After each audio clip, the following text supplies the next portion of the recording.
Welcome to this edition of the Rough 'em Up Podcast. The A-Train, Arlington Lane. Joining me as always is Mr. Roughneck himself, Cullen Watkins. Yo. Week 4, and we get to still say undefeated.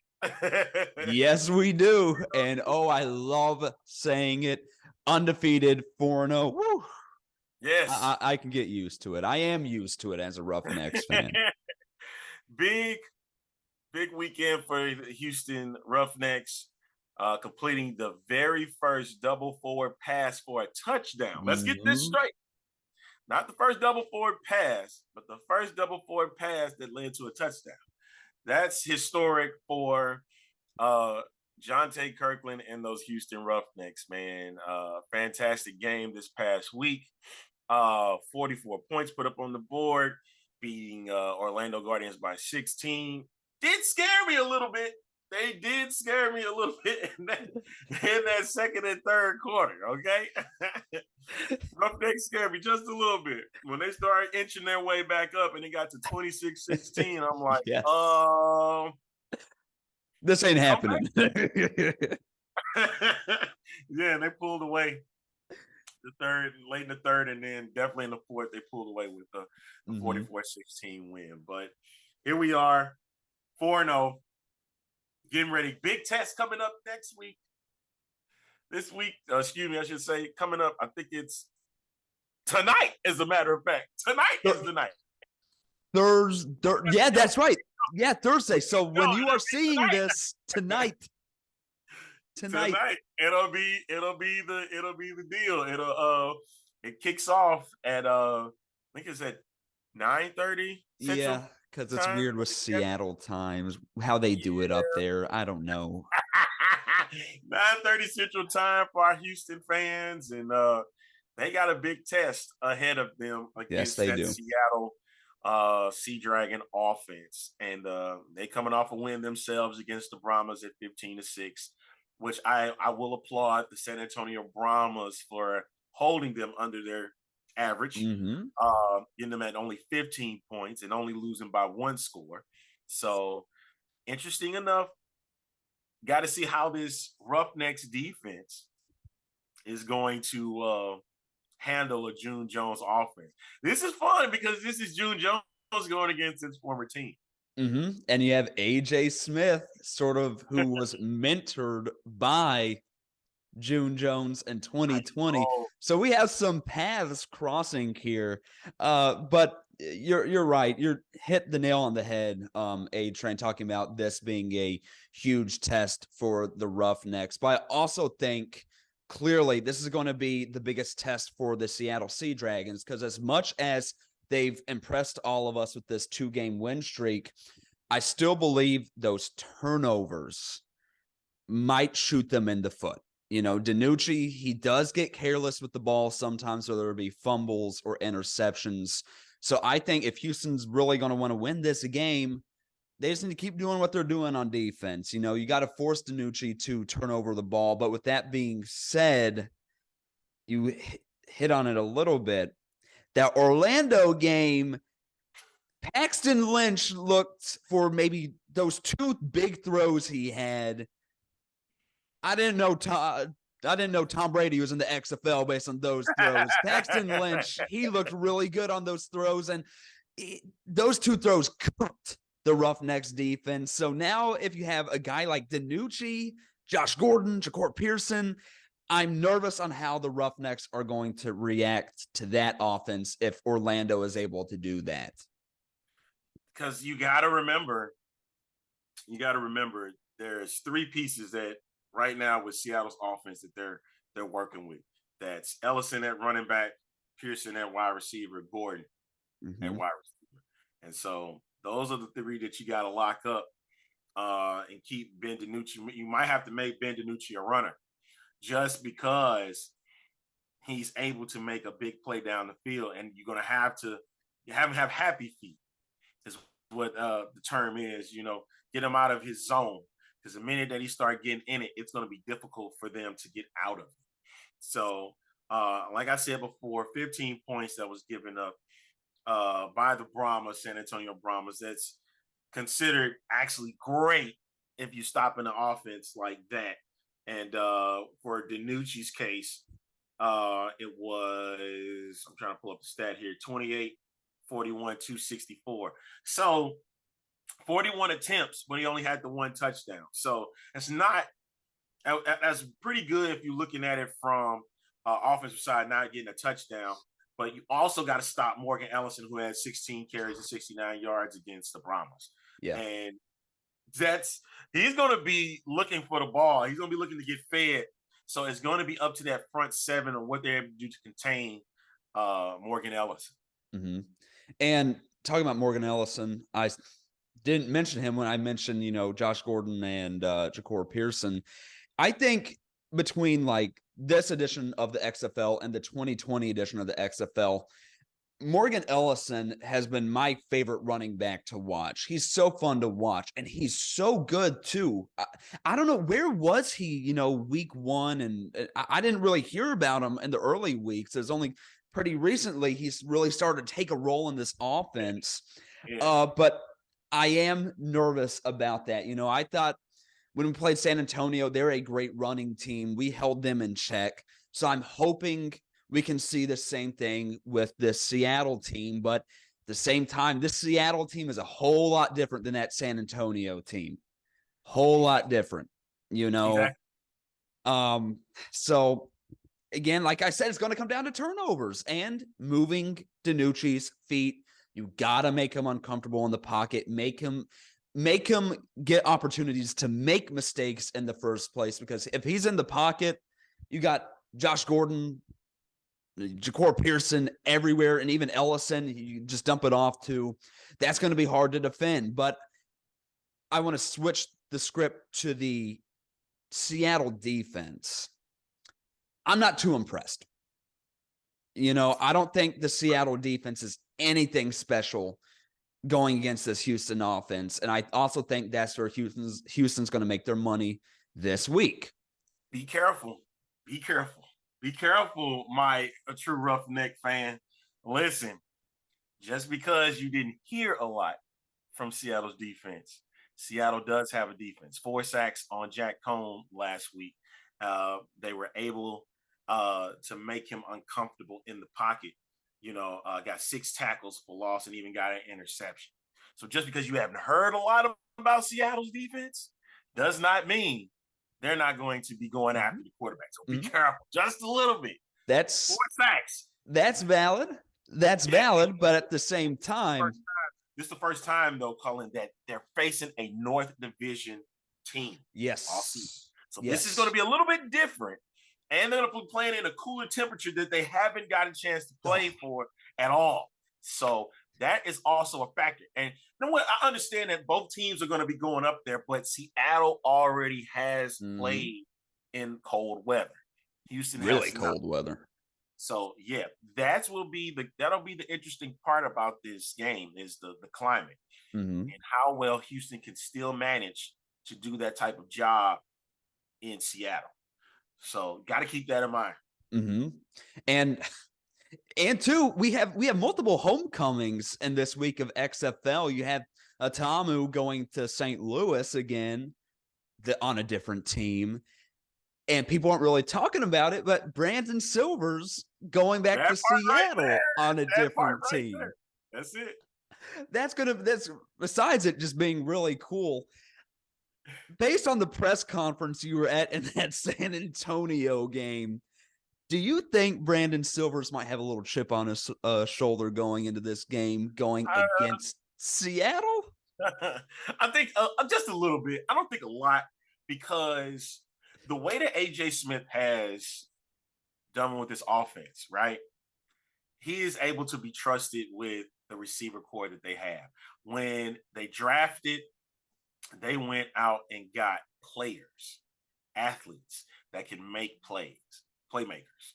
So it wasn't just about how tall they were. It wasn't about how short they were. It was, can you make a play for us when we need you? And that has been the key. If you looked at the last game against Orlando, granted it was Orlando, Brandon Silvers threw to 9 different receivers. 9. That means he was able to get what he wanted when he wanted. He was able to make the throws, no interceptions this week. So that is a huge plus for the Roughnecks. And granted, right now, Silvers leads the league in touchdowns at 10, but also it's who he's throwing it to. It's a lot of people. Yeah, I got it right. 3 touchdowns. So it's who he's throwing it to. Whoever's available, come get the ball, make a play. Dunks is great. Throwing those little dump offs and then let them do the work. That's what he likes to do. And if he gets to throw the deep ball, if it's available for them, he'll do that too. And so that is the main thing right now with this Roughnecks passing game, is that everybody's able to get involved. And that is the great thing about why that this offense is so great and why A.J. Smith is able to do the things that he's able to do. Even having the Mike Leach is what it's called, if you haven't noticed. He named it after the late, great Mike Leach, who was a great offensive innovator over at Texas Tech. And to get that double forward pass off from Jonte Kirkland was just phenomenal. I wish I had a camera pointing at me saying that. What did I just see? I was just, and that play was just beautiful to watch. And too, because Kirkland, he played a little quarterback at LSU back a few years ago too. Right. I believe it was in the Texas Bowl or something. So we sort of knew he could do that. And it was funny when I was looking at the quarterback like rankings or statistics, he's actually above like DeAndre Francois in like passing yards and with 1 touchdown. So it's weird seeing a wide receiver on that list. Yeah, 100%. How about that? That's actually pretty cool to see. I know for the game itself, for fans, ratings wise was at 405,000 on FX. And granted, it was a Saturday night. A lot of people not really going to be at home. If you're going to watch the game, you're probably going to watch it at a bar. So respectable. It's average, a little below average. But hey, listen, Houston got the win. That's what the main thing. All that matters. All that matters. 44-16 dub. Like I said, the ball spread around. Trent Harris did a phenomenal job himself. I think he had 1.5 sacks, so he leads the league at 6 sacks currently. So that part is going to be interesting. Trent Harris going against that Seattle offensive line and seeing if he can get to Ben DiNucci. That's going to be key. And yeah, I think the game's just going to come down to that. And so far, we've seen the Houston defense clearly being undefeated, 4-0. They haven't broke yet. No team has fully, sure, they've bent a lot. I'd consider that they've been, that sort of middle quarters against Arlington. They've been against those big 2 touchdowns against Paxton Lynch that should not have happened whatsoever. Those touchdowns should have not happened. They're lucky, in my opinion. It was just luck, a pity touchdowns. Hey, but listen here. Listen here. If I know we're counting our chickens a little bit before they hatch, but let's just say, as a scenario, 5-0, Houston happens, and then 5-0, DC. Week 6, they're both undefeated going into DC. Game of the year, if that happens. It will literally be the game of the year. But even if one team loses over the other, let's say they could both go in they could go in. One team could go in at 5-0. One team could go, and 2 teams could go either 5-0 or 4-1.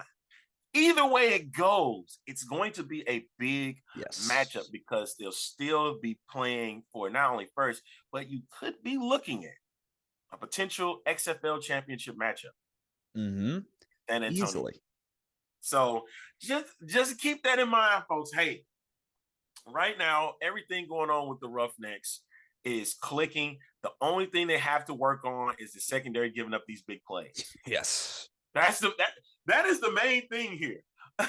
And I love Will Likely. Will Likely is one of he's becoming one of my favorites. I know he had a fumble, but he's raced that and he's able to make plays on the defensive end. And that's what I'm looking at for this Roughnecks team. Is I'm looking for Who's going to stop the big play? Who's going to stop Josh Gordon? Who's going to stop Ja'Cory Pearson? Who's going to stop Morgan Ellis? How's that? It's got to be a collective effort. Mm-hmm. And I know, and I have a reason to believe that is going to be the focus for week 5 is how do we stop those 3 and maintain Ben DiNucci? So 4 things. So, you gotta make him uncomfortable to the point where Pearson and Gordon cannot get the ball. They both lead. They're 1 and 2 in receiving yards right now in the XFL. That's scary. So so you got to remember that they're 1 and 2. So either way it goes, man, it's going to be a difficult matchup for the Roughnecks, but we're hoping that they pull it out and they can remain undefeated, going to 5-0 as we get to get ready for DC after that. And they're totally capable, of beating the Seattle team. But like you said, you got to be real careful with the Seattle team because as soon as you focus too much on one guy, bam, they have another guy who can just get right at you, whether it's Ellison. Team effort this week. They have to play as a team. 4 quarters, 2 of it. And this goes with the offense, too. We cannot go into this game going scoreless for a quarter. We have to score at least every single quarter. I do not want what happened against San Antonio where we almost lose a game because our offense just stalls out. I think we did a little bit better, against Orlando, but that's Orlando. I am not going to be happy if we go into Seattle and our offense just gets real streaky, and that even sort of happened against Orlando too. We haven't touched on this. There was a while where the offense couldn't get anything going. Then they went on the ground and the game just opened up for them. Exactly. Mm-hmm. So I'm hoping that does not happen because there's no room for mistakes against a team that's hot as Seattle right now. And to talk about the DC Defenders and stuff, they got a hard game on the road in St. Louis too. So both of these undefeated teams, I think, are both at risk for going into next week with a loss. I know that this is a Roughnecks podcast, but you got to understand from an XFL fan, this is probably the best week. Absolutely, it is. And even when I know we kid and laugh about the Guardians and Vipers, both of them sitting at 0-4, but one of those teams is going to get their first win of the season, and they both going to play who's going to be the hungrier of the two.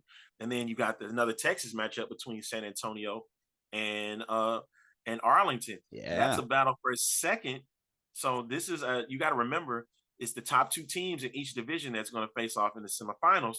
And so right now, Houston sitting at 4-0, looking at a potential Texas opponent that's going to be facing off, hopefully, in Houston. Mm-hmm.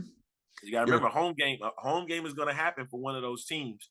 And then the championship, of course, is going to be in a neutral site in San Antonio. So at the Alamodome. So that's what you have to remember as we getting ready and kicking into high gear, folks. Hey, if you haven't seen any of these Roughneck games, get ESPN Plus, man. Listen, go and catch up on it because you're missing out on some great football right now, and especially a team with such balance. I remember talking about it a little bit. Right now, if we're looking at the rankings, and you call me biased if you want, it's fine. Top 3 teams are the Roughnecks, the Defenders, and the Battlehawks. Mm-hmm. And you can almost go, you can flip both sides with the Defenders and Roughnecks, depending on how you're looking at things. Because that's going to be, but got to wait till later to that. So, but still going to be a big game coming in, and that should be a good one for everybody to see. But Seattle kicks off. We kick off with Seattle tonight, and I'm hoping that everybody gets a chance to take a look and take a watch at it, and then hopefully Houston pulls up with a big W. And too, keep in mind, I know I posted this on Twitter. It's so much about the 2020 team. For years, it was all about the 2020 team. PJ Walker, the 5-0 start, legendary. We're 1 win away. 1 win away from being where we were in 2020. And I don't think that's set in with people yet, but you should be supporting this team. Houston should be supporting this team just as much or even more than we did in 2020. And sure, we could debate who was the better team, the 2020 team or the 2023 team. I don't really think that matters, but this team should be getting a lot of support. If you have not, like Arlington said, if you have not watched these games, if you have not been to a game, go to these games. This is when the XFL starts to get real interesting. Like Arlington was just saying, in the South Division, you got the Brahmas and Renegades. One of them's going to have to get second place. Orlando, unless a miracle happens, Orlando's not going to get to that point. And I believe Arlington and San Antonio play 2 weeks in a row, I believe. So if San Antonio or Arlington, if they win both of those games, they're in a good spot for the playoffs. So, but the point of the matter is you got to pay attention now. Now is the time. Things are starting to get real interesting now. You got to. And it starts with this game against Seattle. And folks, you got to remember these next 2 games are against North opponents. There's no scratch that. 3 opponents. Yes. Of course, with Seattle. Then you got DC the following week, and then you get the home game against the Battlehawks. The next home game will be against the Battlehawks. So, folks, this is getting real in the XFL, especially with these Roughnecks. And I am very interested, very invested in what this game is going, how this game is going to entail. I'm going to be checking out check out as many snaps as I can, because I know I'll probably be at work, but I'm going to catch the game as best as I can just to see if they can dominate again, like they've done with their against their South opponents. Mm-hmm. And keep in mind too, it's sort of a funny little thing. In 2020, who did we beat to become 5-0? Seattle Dragons. Hopefully this time around, who are we going to beat to become 5-0? The Seattle Sea Dragons now. But hopefully Houston can continue their dominance of Seattle.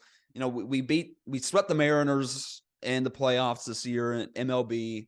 Hopefully we can continue the dominance this time in the XFL. That's what we do in Houston. We beat Seattle. So, we got a lot riding on this. And again, this is, I know a lot of Seattle fans, like, the mayor and stuff. A lot of respect to them.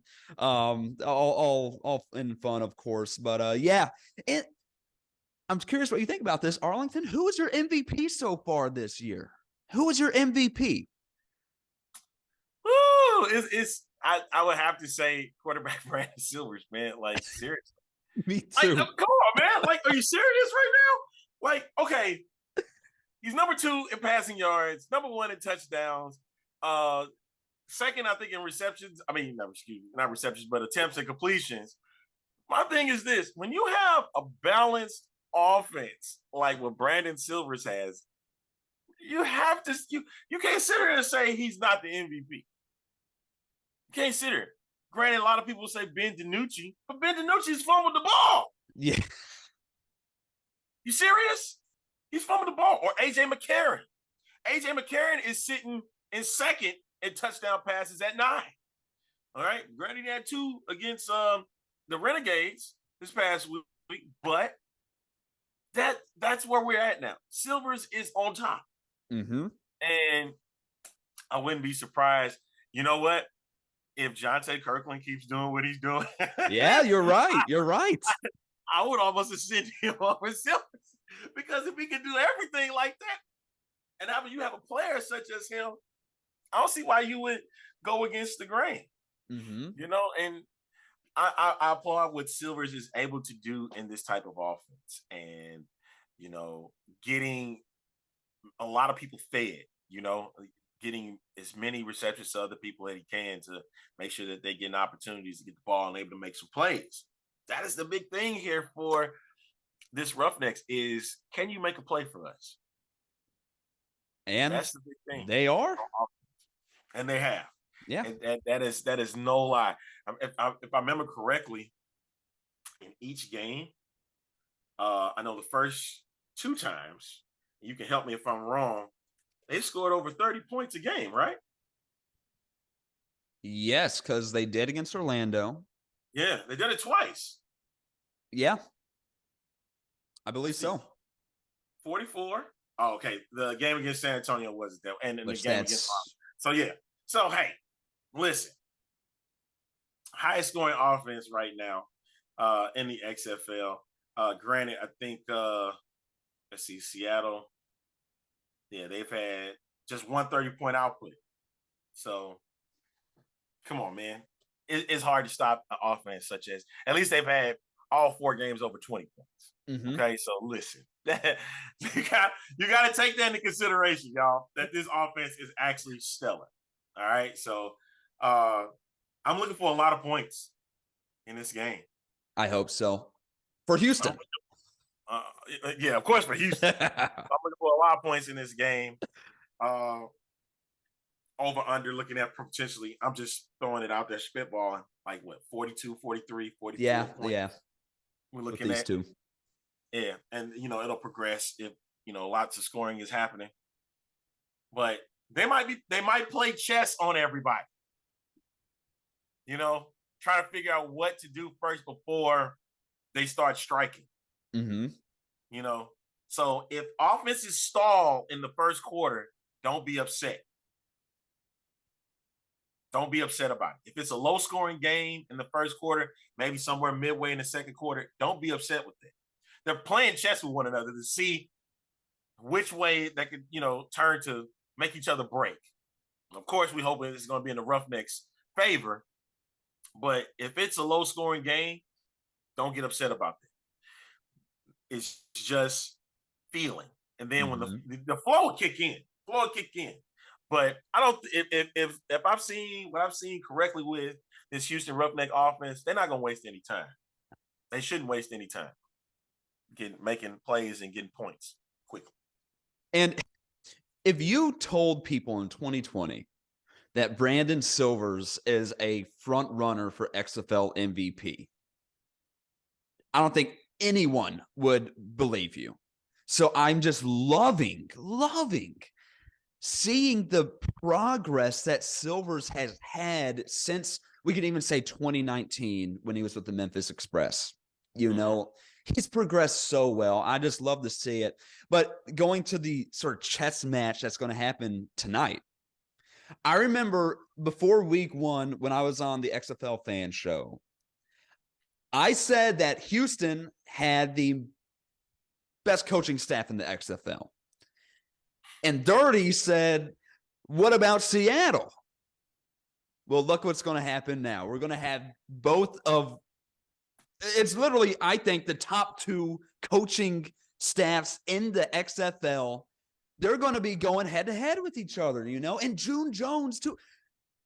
Sure, he hasn't had the success that he's had in 2020 with the Roughnecks, but he knows what he's doing. He has tricks up his sleeve. Yes. I'm scared that he's going to pull out. I'm scared. That's the nervous part, because you don't know what tricks he has up his sleeve. I mean, we'll hear them, but when it's in action, that's what's going to be the fun part, is what he's going to do with his Fab Four. Nucci, Ellison, Pearson, Gordon. You got to remember, hey, those are, and hopefully he can utilize other people, like, of course, their tight ends, kind of throw them off the mark. And Blake Jackson, too. Blake Jackson, yes. He's had a good season. Yes, to throw people off. But those are the 4 that people are going to look at when it comes to this game. So I'm pretty sure Jones is going to have some type of plan where somebody that we haven't talked about all year is going to make a big impact in this game. And it really is. Everyone loves like a good master versus apprentice story. This is what this game's going to entail. AJ Smith learned a lot of his stuff from June Jones in 2020. It was even in the post-game interview with AJ Smith, he said, June's next. I'm coming for June next. He did say that. He said that. So those are some big words, So I'm just looking forward to it. It's going to be a great game. Houston, they just have to keep their offense up. If they want to win the game, defense just needs to do what they have been doing. Of course, warranted you got to stop the big plays. But it's going to be a tough matchup for Houston. But like I said earlier, it is a winnable game. There's nothing in what we're seeing that's saying they're at a disadvantage, even, except depending on how cold it is, because Houston does not get Seattle cold by any means at all. So I'm going to be really curious. My eyes are going to be glued on this game. I mean, you definitely have 4 great games this weekend. Yes. And even though I know that, like I said, this is a Roughnecks podcast, but catch all of them. Oh, yeah. Catch them all. And we hoping for another Roughnecks W, because we got to say 5-0. 5-0 again. So we got to say it again. And I mean, I'm pulling forward. I think it's going to be a relatively close game. Yeah. It's not going to be a blowout. I know I said 42 points should be the over-under, man. But, man, I'm looking at a 25-20 type of score. You know, they're going to be right there. They're going to be right there, man. I got to think about it. Hold on, excuse me. Let me backtrack a bit. I know June loves the 3 points. They love going for 3. Yes. So that's going to be interesting too. 24, maybe a field goal or so. 25-21. Let me go there. Okay. Go there. 25-21 Houston. It's going to be close. A low scoring affair. It's going to be a close game. Because I think a lot of it depends on what Seattle's defense does against the trio of it's more than that, but still at least the trio of Burnett, Bird, and Kirkland. Mm-hmm. You definitely got to stop Kirkland. Yes. If you stop one, you got to stop the other. Yes. And we all know, any one of these receivers have a chance of having a big game. So, we weren't really able to touch on that much, but Houston does have their own sort of thing that Seattle has. They have options galore, and hopefully Max Borgi is back to so the running game can also do what they did against Orlando. But Arlington, if you have nothing else to say, you can close it out. Well, thanks to everybody that tuned in to this edition of the Rough 'Em Up Podcast. Make sure that you follow us on YouTube at Rough 'Em Up Podcast. You can check us out on Twitter at REU Podcast. Mm-hmm. And definitely, if you got comment that you want to drop, hey, let us know. We want to hear from you. You may put it on the show the next go around. So, hey, make sure you check us every week on Thursday for the Rough 'Em Up Podcast. So for Mr. Roughneck himself, Cullen Watkins, this is the A-Train Arlington Lane signing off. We'll catch you next time for another edition of the Rough 'Em Up Podcast. Rough 'em up, baby. Woo! Oh, rough.